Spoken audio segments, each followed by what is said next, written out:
Ayaw kasina sa mga daotan o paninguha nga makighigala kanila, kay ang ilang ginahunahuna o ginapanultimaw ang pagpasakit sa uban. Pinaagi sa kaalam matukod ang usa ka balay ug mapalig-on kini pinaagi sa maayong panabot. Ug ang mga kwarto niini mapuno sa nindot ug mahalon nga mga kabtangan pinaagi sa kahibalo.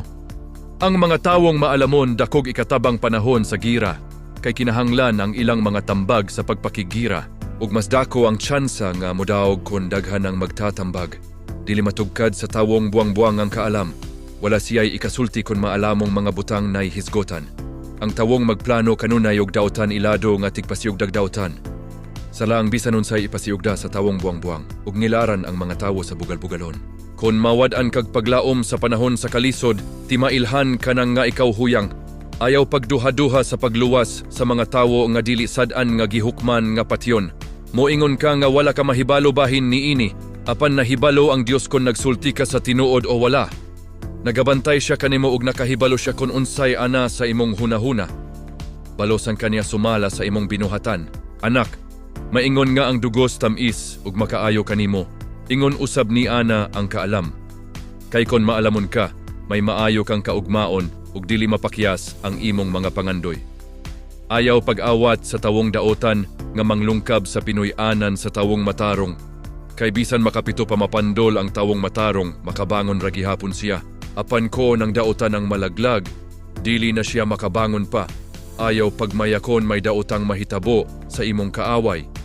Makita sa Ginoo ang imong gibuhat, ug dili niya kini magustuhan, ug undangan niya ang pagsilot sa imong kaaway.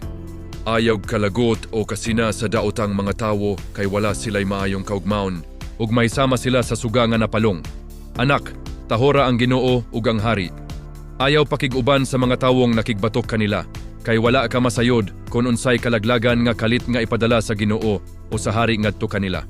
Dugang pa nga mga panultihon aniya, paylaing mga panultihon gikan sa maalamon nga mga tawo. Dili maayo nga may pinalabi ka sa imong paghukom. Kon ipalingkawas mo ang nakasala, tunglohon ug kapungtan ka sa mga tawo. Apan kon silutan mo ang nakasala, panalanginan ka ug mauswag ka pa.